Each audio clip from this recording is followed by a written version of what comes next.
put away the potato chips, say no to sweaters, and fight the fanny pack. Welcome to Watch Mojo UK, and today we'll be counting down our picks for the top 10 Americanisms that really annoy British people. How are you doing in England? Remember, an elevator is called a lift, a mile is called a kilometer, and botulism is called steak and kidney pie. Before we begin, if you enjoyed this video, be sure to subscribe for more great content. For this list, we're rallying against the words, phrases, and clunky colloquialisms that have slipped into the English language, all thanks to our American cousins. So, get your red pens out, the trash talk stops here. I hate that the flats are now called apartments, I hate that sweets are now called candy, and I hate that instead of nipping out to the shops, you nip out to the convenience store. I hate it.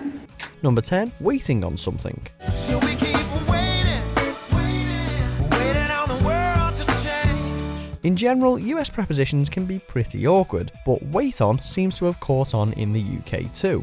Physically speaking, you can wait, as in delay or dally, on anything you like, on the platform, the doorstep, even on the car, if you intend to recline on its roof. But with non-physical things like decisions, bank transfers and movie releases, you definitely wait for them.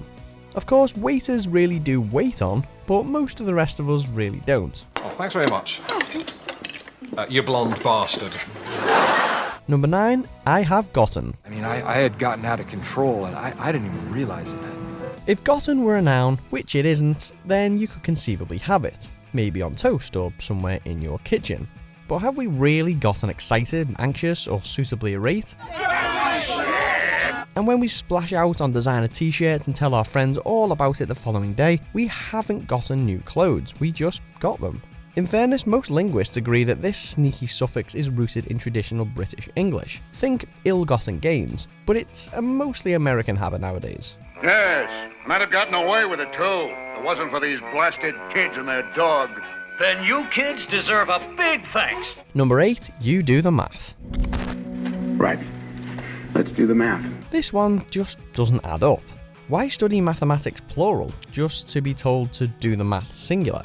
Given that this phrase is usually dropped at the end of a debate as some kind of all-conquering conversation ender and insurmountable point prover, we Brits can be quick to bristle whenever it's issued our way. We would suggest going back to school, but that throws up the whole college-university hoo-ha, and there just aren't enough hours in the day. One way or another, it's a mathematical fact. It's like Vegas. Number 7, which pants are you wearing? Clumsy line of questioning on an X-rated phone line, or innocent inquiry about another person's dress code?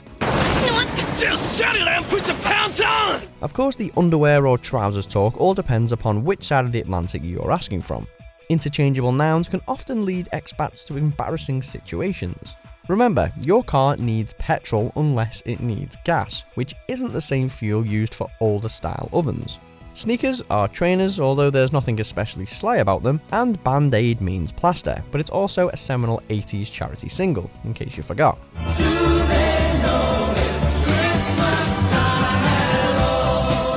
Number 6, finding the first floor.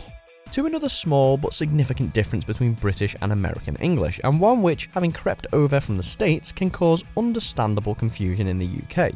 When you walk into a building at street level, you're on the ground floor, not the first floor.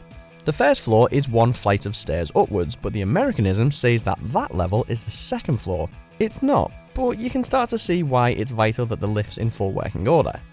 Number 5, have a nice day. Thanks. Have a good day. Don't tell me what to do. In general, most Brits balk at Americans' apparently unbridled enthusiasm, but it's difficult to criticise their commitment to peppy customer service. But phrases like good job and have a great day can sound forced and insincere when muttered with the moodiness of a Brit cold caller. Why the f*** do you keep asking me that? It's all in the delivery, this one. Of course, everyone should try to be good to everyone else, and wishing someone well is a lovely thing to do, but let's say it like we mean it. So have a nice day.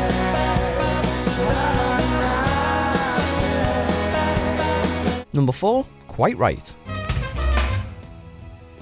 Not quite my tempo. Again, this Americanism mostly frustrates because of the misunderstandings it can inspire. We Brits mostly use quite as a middle ground between not at all and absolutely, for words like dangerous, delicate, or difficult. If something's quite damaged, it's not completely beyond repair. So, with the dispatch of the sergeant, we will now be able to concentrate on the eradication of our hoodie infestation. But the US uses quite as a blanket substitute for very. So, if something's quite extraordinary, then it really is extraordinary. But problems come if you're described as quite intelligent or quite beautiful. For self-esteem's sake, which is it? Quite right. Number 3, alternative facts. Did you throw Jeremy Paxman out of a window? Oh, well, kind of. A term from the top, this idea was first formed following former US Press Secretary Sean Spicer's insistence that Donald Trump's presidential inauguration ceremony was well attended, despite photos seemingly showing that it wasn't. Counselor to the president, Kellyanne Conway, famously defended Spicer, claiming that his version of events was built not on falsehoods, but on alternative facts. And they're giving Sean Spicer, our press secretary, gave alternative facts to that. But the point remains alternative that facts? It's jargon worthy of the British writer George Orwell, but we can thank America for making it mainstream and for providing the buzzword for post-truth politics. Number 2, the least worst option. I'm doing this for the city, not you. You're the least worst option. Our runner-up rounds on another apparently diplomatic double negative, and 3 words which really mean nothing at all. Because what can a least worst option ever really be? It's true. If there's something worse than the worst possible something, then the first worst something was never the worst in the first place. You don't have a better bad idea than this?